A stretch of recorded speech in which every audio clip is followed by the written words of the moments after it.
இரண்டு விதமான நிகழ்ச்சிகள். ஒன்று, கேலோ இந்தியா நிகழ்ச்சியை தொடங்கி வைப்பதற்காக வந்திருக்கிறார். அது சார்ந்த பார்வையும் சரி, அதே போன்று ஸ்ரீரங்கம் ராமேஸ்வரம் கோயில்களுக்கும் சென்றிருக்கிறார். அது சார்ந்தும் சரி, பல அரசியல் ரீதியிலான கேள்விகள் எழுகின்றன. அதில் மிக முக்கியமாக காங்கிரசுடன் கூட்டணியில் இருக்கக்கூடிய திமுக கட்சியின் அமைச்சர் உதயநிதி ஸ்டாலினுடைய அழைப்பின் பேரில் கேலோ இந்தியா நிகழ்ச்சியை தொடங்கி வைப்பதற்காக வந்திருக்கிறார் பிரதமர் நரேந்திர மோடி. இதை வெறும் அரசாங்க ரீதியிலான இணக்கம் என்று மட்டும் பார்ப்பதா, அல்லது இதில் அரசியல் இருக்கிறது என்று பார்க்க வேண்டுமா என்ற கேள்விகள் எழுகின்றன. அதே போன்று ஸ்ரீரங்கம் ராமேஸ்வரம் ஆகிய தமிழ்நாட்டில் இருக்கக்கூடிய கோயில்கள் மட்டுமல்லாமல் தென்னிந்தியாவில் இருக்கக்கூடிய முக்கியமான கோயில்களுக்கும் பிரதமர் மோடி அயோத்தி ராமர் கோயில் திறப்பையொட்டி வருகை தந்திருக்கிறார். இதனை ஏற்கனவே ஆன்மீக ரீதியாக இருக்கக்கூடிய ஒரு தொடர்பு என்று மட்டும் பார்க்க வேண்டுமா, அல்லது இது ஒரு அரசியல் இணைப்பாக முயற்சிக்கப்படுகிறதா என்ற கேள்வியும் எழுகிறது. அது மட்டுமல்லாமல் நாடாளுமன்றத்தில் செங்கோல் நிறுவியது, செல்லும் இடமெல்லாம் தமிழ் குறித்து பெருமையாக பேசுவது, அது மட்டுமல்லாமல் மிக முக்கியமாக தமிழ்நாட்டிற்கு அடிக்கடி வருகை தருவது, இவையெல்லாம் தமிழ்நாடு மீதான பிரதமர் மோடியின் அல்லது பாஜகவின் அக்கறை என்று எடுத்துக்கொள்வதா, அல்லது பிரதமர் மோடிக்கு தமிழ்நாட்டு மக்களிடம் இருக்கக்கூடிய வாஞ்சை என்று சொல்லப்படுகிறது, அந்த வாஞ்சையை வாக்குகளாக மாற்றக்கூடிய அரசியல் யுக்தியா என்ற கேள்விகள் எழுகின்றன. இந்த கேள்விகளை எல்லாம் அடிப்படையாக வைத்துதான் இன்றைய விவாதம் அமையவிருக்கிறது. தலைப்பு: அரசியல் தாக்கத்தை ஏற்படுத்துமா பிரதமரின் தமிழ்நாடு வருகை? நம்மோடு விருதாளர்களாக இணைந்திருக்கிறார்கள் பாஜகவிலிருந்து திரு ரா அர்ஜுனமூர்த்தி, காங்கிரஸ் மூத்த தலைவர் திரு கோபண்ணா அவர்கள், பத்திரிகையாளர் திருமிகு லட்சுமி அவர்கள், அதே போன்று வழக்கறிஞர் திரு அக்னேஸ்வரன் அவர்கள், விரைவில் வலதுசாரி திரு நித்யானந்தம் நம்மோடு இணைவிருக்கிறார்.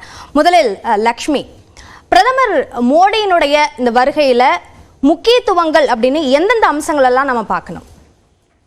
நீங்க ஆரம்பிக்கும் போதே சொன்னீங்க அடிக்கடி வராரு அப்படின்னு. இந்த ஜனவரி 2024 தொடங்கி இது 2வது விசிட், அரசாங்க ரீதியிலான விசிட் அப்படின்னாலுமே ஏற்கனவே திருச்சிக்கு வந்ததாக இருக்கட்டும், ஏர்போர்ட் தொடங்கி வைக்கிறதுக்கு, அதுக்கு பிறகு இப்போ கேலோ இந்தியா லான்ச்சுக்கு வந்ததாக இருக்கட்டும், இது ரெண்டுமே அரசாங்கம் சார்ந்த அம்சங்களாக இருந்தாலுமே எல்லாத்துலேயுமே அரசியல் கலந்துருக்கிறது. ஏன்னா பாரதிய ஜனதா கட்சியை பொறுத்த வரைக்கும் தமிழ்நாட்டில் அவங்களுடைய செல்வாக்கை நாளுக்கு நாள் அதிகரிச்சுக்கணும், அவங்களோட ப்ரெசன்ஸை வந்து இன்க்ரீஸ் பண்ணணும், ஃபுட் பிரிண்ட்டை இன்க்ரீஸ் பண்ணணும் அப்படின்னு நினைக்கிறாங்க. ஏற்கனவே அவங்களுக்கு சில பாக்கெட்ஸில் ஓட் பேங்க் இருந்தாலுமே அதை ஏதாவது ஒரு வகையில் அந்த ஓட் பேங்க்கை கூடுதலாக ஒரு தேர்தலுக்கும் அதை இன்க்ரீஸ் பண்ணணும் அப்படின்னு நினைக்கிறாங்க. தமிழ்நாட்டை பொறுத்த வரைக்கும் அவங்க எதிர்பார்த்த அல்லது ஏற்கனவே இருந்த அந்த கூட்டணி என்டிஏ வந்து அந்த பழைய என்டிஏ இப்போ இல்லை. ஸோ அவங்கள பிஜேபிக்கு இப்போ வந்து அவங்க தலைமையிலான ஒரு தனி அணி அமைக்க வேண்டிய ஒரு கட்டாயமும் இருக்குது. இது எல்லாமே, அதாவது தமிழ்நாடு என்டிஏ இல்லை அப்படின்னு எடுத்துக்கணுமா, அல்லது என்டிஏல ஏடிஎம்கே இல்லை அப்படின்னு நம்ம எடுத்துக்கணும்? பழைய என்டிஏ கிடையாதுன்னு தான் நான் சொல்கிறேன். அதாவது ஏற்கனவே தமிழ்நாட்டில் எந்த என்டிஏ இருந்ததோ அதுலேருந்து அதிமுக விலகிட்டாங்க. அப்போ அதே என்டிஏ கிடையாது. என்டிஏல இருக்க மற்ற கான்ஸ்டியூவன்ஸ் இருக்காங்களா இல்லையா அப்படின்றதும் நமக்கு இது வரைக்கும் யாருமே அதை தெளிவுபடுத்தலை. தேமுதிக 2021 தேர்தலில் வெளியில் போயிடுறாங்க. அதே போல் பாமக வந்து அவங்க இன்னும் தேசிய ஜனநாயக கூட்டணியில் தான் இருக்கமா இல்லையா அப்படிங்கிறத அவங்க உறுதிப்படுத்தவும் இல்லை. ஜி.கே. வாசன் ஒருத்தர் மட்டும்தான் அதை திரும்ப பேசிக்கிட்டு இருக்காரு. புதிய தமிழகம் கிருஷ்ணசுவாமியும் அவர் வந்து தென்காசி சீட்டு ஒருவேளை அதிமுகவில் கூட்டணி அமைச்சா அவங்க கொடுத்தாங்கன்னா அங்கே கூட கன்டெஸ்ட் பண்ணுறதுக்கான வாய்ப்புகள் இருக்குது. அது ஒரு பக்கம் இருக்கட்டும்.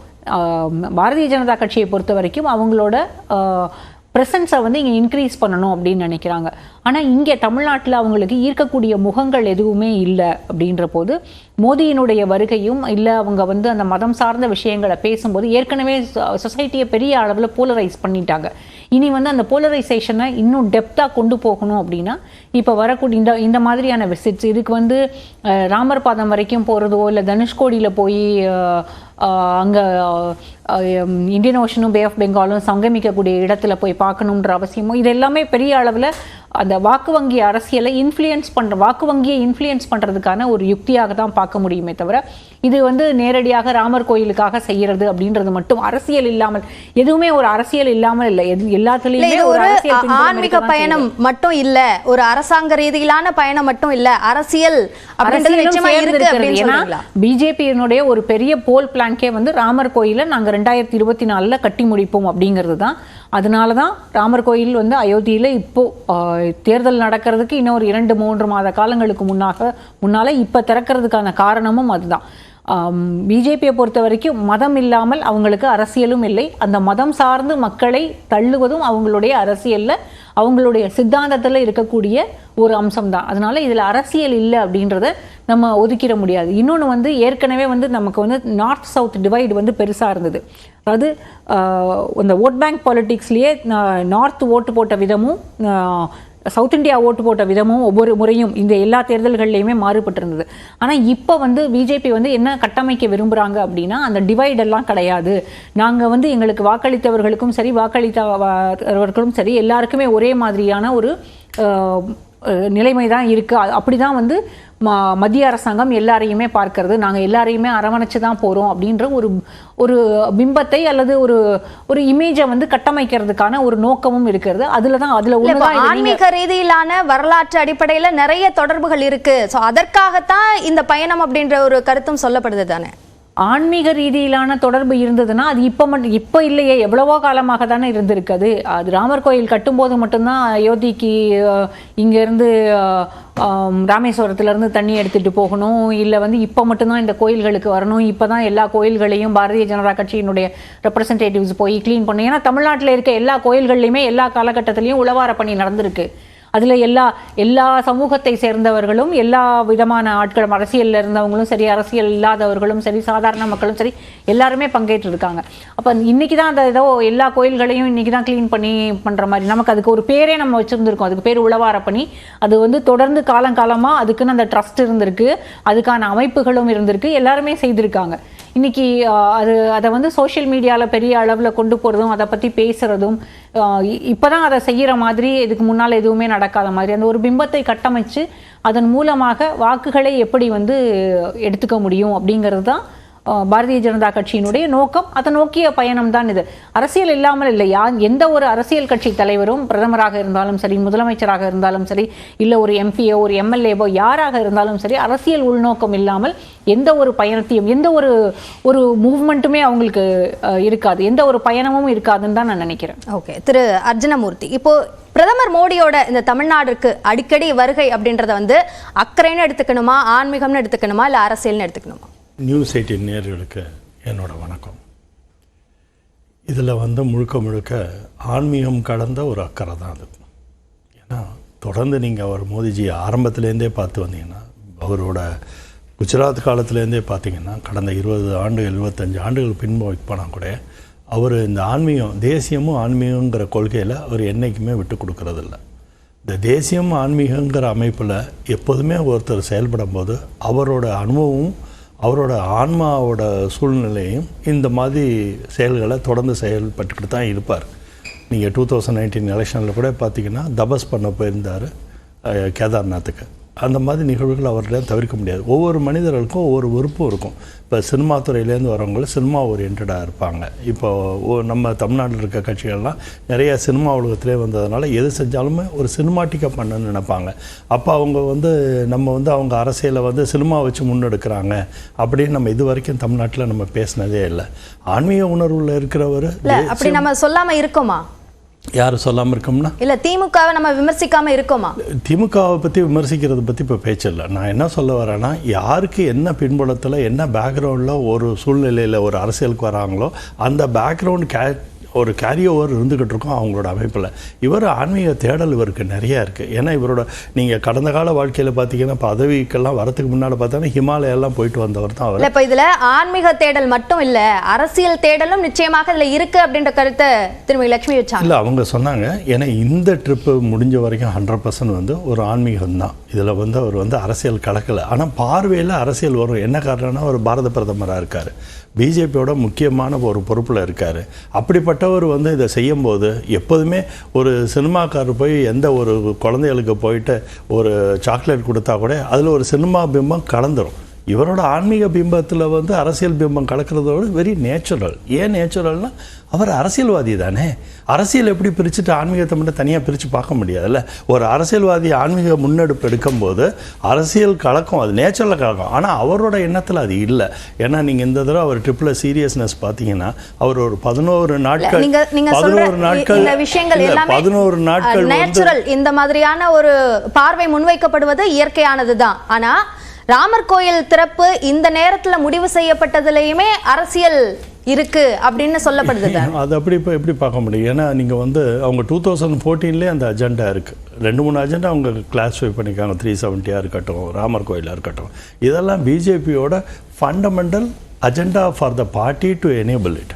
அதை எப்படி அவங்க கன்வெர்ட் பண்ணுவாங்க? அதை பண்ணக்கூடிய காலம் வரும்போது அந்த கால சூழ்நிலை வந்து இப்போ தானே கோர்ட்டு முடிவு பண்ணது. இப்போ தானே கோர்ட்டு எல்லாத்துக்கும் டைரக்ஷன் கொடுத்தது. இதுக்கு முன்னால் கோர்ட் ஒன்றும் பெரிய டைரக்ஷன்லாம் கொடுக்கல. கோர்ட்டோட நிலுவையை இழுத்துக்கிட்டே வந்தாங்க. இல்லாட்டி இது வந்து 2019 முன்னாலே முடியக்கூடிய வாய்ப்பெல்லாம் இருந்ததில்ல. இப்போ கோர்ட்டு நிலுவைகள்லாம் முடிஞ்சு இன்றைக்கி சுப்ரீம் கோர்ட்டோட பர்ஃபெக்ட் வெர்டிக்ட் வந்த பிறகு கூட நடக்கக்கூடிய ஒவ்வொரு விஷயத்துலையும் நம்ம வந்து தலையிட வேண்டியதே இல்லை.